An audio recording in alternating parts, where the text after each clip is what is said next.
When I started investing a few years ago, I could allocate a maximum of $200 per month for investments. Today, I will look into the topic of investing small amounts, that is, everything in the range of $100 to $500 per month. I will discuss 8 different options, such as dividend stocks, gold, or cryptocurrencies. Before we begin, let me emphasize that this material is not investment advice, and we will move on to the first option, gold. Gold has always been treated as a safe haven where investors willingly place their money during economic, political, or financial crises. History shows that when everything else at the moment loses value, gold often remains stable or even gains in value. Over the last 20 years, there have been many periods that influenced gold price volatility. Looking at charts from the past 2 decades, we see that gold experienced strong growth during crises, such as in 2008, when the global economy underwent a financial crisis. The price of gold then rose from around $700 per ounce to nearly $1,900 in 2011.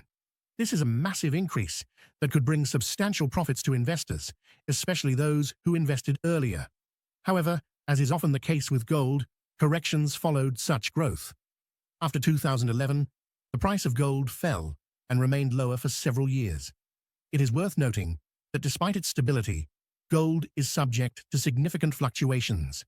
Over the past 2 decades, there were periods when the price of gold fell by tens of percent. Therefore, investing in gold, especially in the short term, can be risky if we are not prepared for these fluctuations. If you invest small amounts, these fluctuations will have less impact on your portfolio. Gold is hard to buy in small amounts, and additionally, in the long term, it does not perform as well as other assets. It can be a nice addition to a portfolio, but should not be treated as its foundation. For me, it constitutes about 5 to 15% of the portfolio, no more. Normally, I would place it higher, probably somewhere around B. But when it comes to investing small amounts, it falls into Tier D. It's not the worst, but there are definitely better options. The second option is investing in stocks through ETFs on broad markets. We can invest in stocks in various ways. Here, we will take the safest approach. Most people, when thinking about stocks, immediately imagine specific companies like Apple, Amazon, or Tesla. However, you don't have to do it this way. Similar stocks are grouped within indices, such as the S&P 500, which, in simple terms, includes the largest companies in the United States. We can go even broader. The MSCI World Index includes the largest enterprises from developed countries, and the MSCI ACWI encompasses the largest companies worldwide. This way, with one click, you can invest globally. Investing in an entire index has advantages and disadvantages. The downside is that you don't have the chance for a golden shot, that is, buying shares of a company that will dynamically gain value. The advantage is that you take less risk due to greater diversification. Simply put, there's more variety. You don't have all your eggs in one basket. If one company goes bankrupt, you don't have to worry too much because you have many others.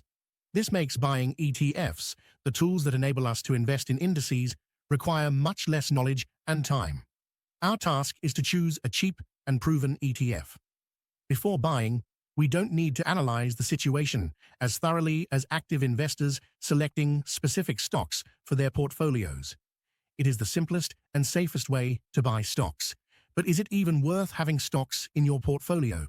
It depends on your risk level, but generally, yes. Stocks tend to gain value in the long term.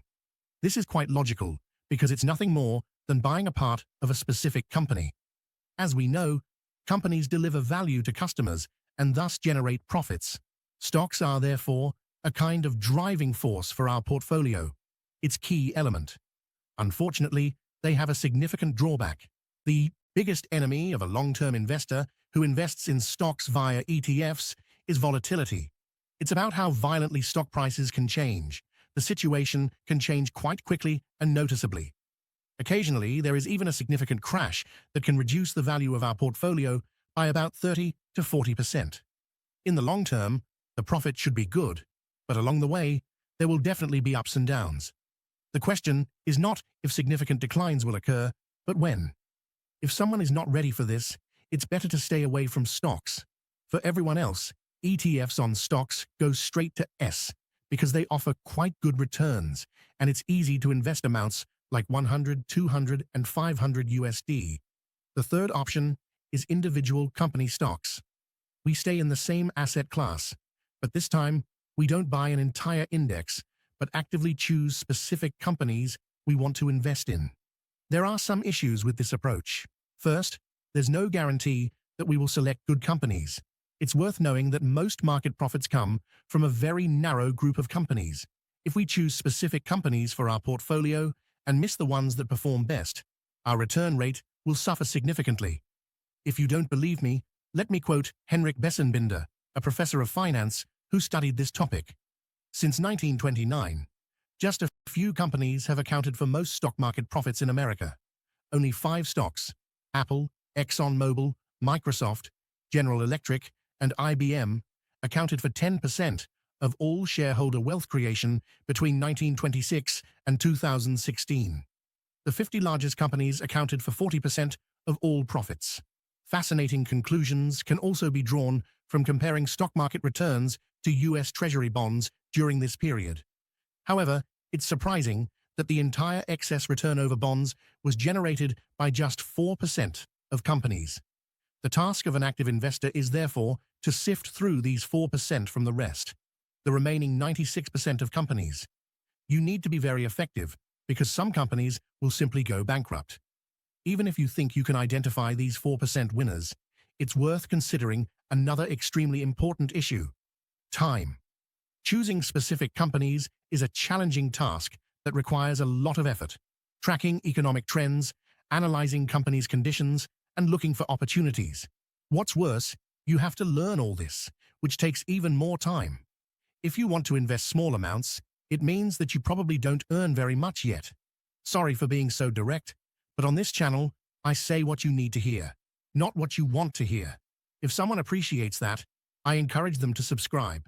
Since you don't earn very much yet, it's better to focus on earning a lot, rather than learning to pick individual stocks. You're more likely to benefit from such a skill, and besides, with limited capital, you wouldn't fully utilize the potential of investing.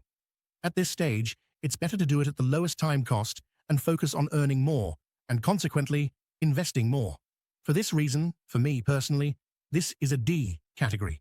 Point 4. Let's smoothly transition to what we can do with time, namely, investing in skills. I've gone through quite a few courses, trainings, conferences, and so on, and I believe it's worth doing.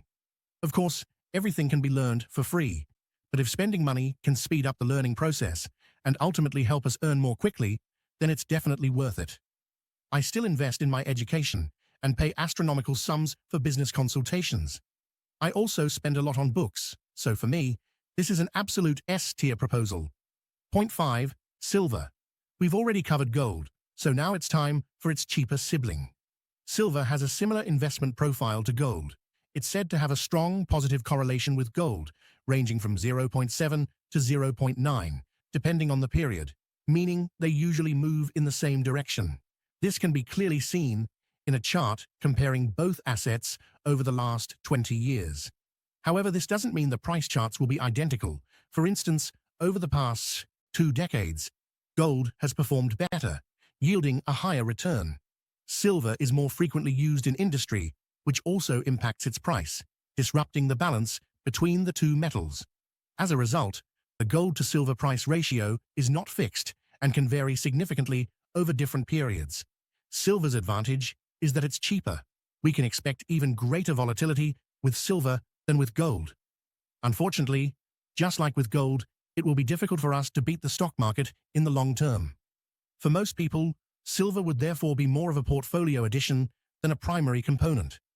If we're talking in general terms, I would probably rate gold higher than silver. But here, we're looking at the context of investing smaller amounts, which is why silver lands in the B category with a bit of a minus, as I even considered placing it in the C category. It's possible, but there are better options. And now for something many of you have been waiting for: cryptocurrencies. We'll divide them into 2 parts. When talking about meme coins or shitcoins, and generally smaller altcoins, I'm against them. For me, it's pure speculation. Sometimes it might work out, but sometimes it won't. It takes time that could be spent elsewhere. So, when it comes to Bitcoin and Ethereum, the two biggest cryptocurrencies, we can have a more serious conversation. Of course, if we look at the return over the past years, Bitcoin outperforms all the asset classes I mentioned earlier. There's no comparison. However, we must remember that it's a very young asset still in the process of development. What will happen to it in the next few decades is unknown. What we do know so far is that, at least for now, cryptocurrencies seem to follow a cyclical pattern, up one moment, down the next, and so on. The volatility here is enormous and unlike anything in other asset classes. Temporary losses of 70 to 80% may not be the norm, but they do occur and are not out of the question. So, this is an asset only for people with really strong nerves. At the same time, we don't know how it will behave in the long term. It may turn out that the price will keep rising, as it has so far, or it could drop to zero. For that reason, I wouldn't invest more than 10 to 15% of my funds in cryptocurrencies. It's definitely an interesting asset class, but it's not for everyone. In my opinion, this belongs in the C category. Not the worst, not the best. It could go higher, but I'm concerned that due to the volatility and the emotions involved in such investments, new investors may develop unhealthy behavior patterns, like excitement over investing, following news obsessively, and trying to predict the future, leading to the temptation to buy and sell too frequently. A better strategy would be buy and hold, or buy and forget. The next option is dividend stocks. This is another version of stocks that we like. Dividend-paying companies share their profits with investors, which is both an advantage and a disadvantage. The downside is that, in addition, we have to pay taxes, and knowing how it goes, we'll probably end up putting that money back into the company's stock. As long as we're in the accumulation phase of wealth, it would be better for us if the company didn't pay out dividends and just kept the money and reinvested it. This way, we wouldn't have to pay unnecessary taxes. The advantage of dividends is that we actually see the money coming into our pocket. Our investments are actively working for us, and we see the fruits of their labor. This can be very motivating. Just like cryptocurrencies can foster negative habits, dividends, in my opinion, can foster good, positive ones and encourage a buy-and-hold approach. Dividend stocks usually have a long history and a stable market position, and the risk of bankruptcy is, in my opinion, lower than with other companies. Thanks to the dividend payouts, they also better withstand crises and the volatility, which, as we know, can be dangerous. If it weren't for the complications with tax reporting, this would be a pretty solid option. I place dividend stocks in the C category, appreciating the positive influence they can have on beginner investors. Personally, when investing smaller amounts, I would still focus on the top of the list, the S and A categories. That's all for today. I hope now you know where to invest small amounts of money. Subscribe to my channel if you want to learn how to earn more effectively. Let me know if you'd like to see another video in this series. Feel free to check out my other videos.